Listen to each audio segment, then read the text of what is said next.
২০২৬-২৭ অর্থবর্ষের অন্তর্বর্তী রাজ্য বাজেট পেশ হল বিধানসভায়। অর্থ দপ্তরের স্বাধীন দায়িত্বপ্রাপ্ত প্রতিমন্ত্রী চন্দ্রিমা ভট্টাচার্য এই অন্তর্বর্তী বাজেট পেশ করেন। এবারের বাজেটে আশা কর্মীদের ১৮০ দিনের মাতৃত্বকালীন ছুটির প্রস্তাব দেওয়া হয়েছে।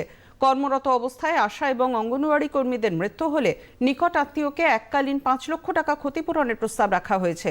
একই সঙ্গে আশা কর্মী, অঙ্গনওয়াড়ি কর্মী এবং সহায়িকা, পার্শ্ব শিক্ষক, শিক্ষাবন্ধু, civic volunteer, village police, green পুলিশদের ভাতা ১,০০০ টাকা করে বাড়ানোর প্রস্তাব দেওয়া হয়েছে বাজেটে। পাশাপাশি লক্ষ্মীর ভাণ্ডার প্রকল্পে ৫০০ টাকা বাড়ানোর কথা ঘোষণা করা হয়েছে। যারা এতদিন ১,০০০ টাকা করে পেতেন তারা পাবেন ১,৫০০ টাকা। তপশিলি জাতি, উপজাতি এবং পিছিয়ে পড়া মহিলারা লক্ষ্মীর ভাণ্ডারে মাসে ১,২০০ টাকার পরিবর্তে ১৭০০ টাকা করে পাবেন। সরকারি কর্মচারীদের মহার্ঘ ভাতার পরিমাণ আরও ৪% বাড়ানোর সিদ্ধান্ত নেওয়া হয়েছে বাজেটে।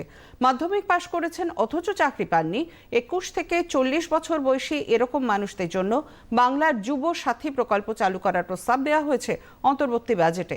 চলতি বছরের ১৫ই আগস্ট থেকে এই প্রকল্প চালু করা হবে।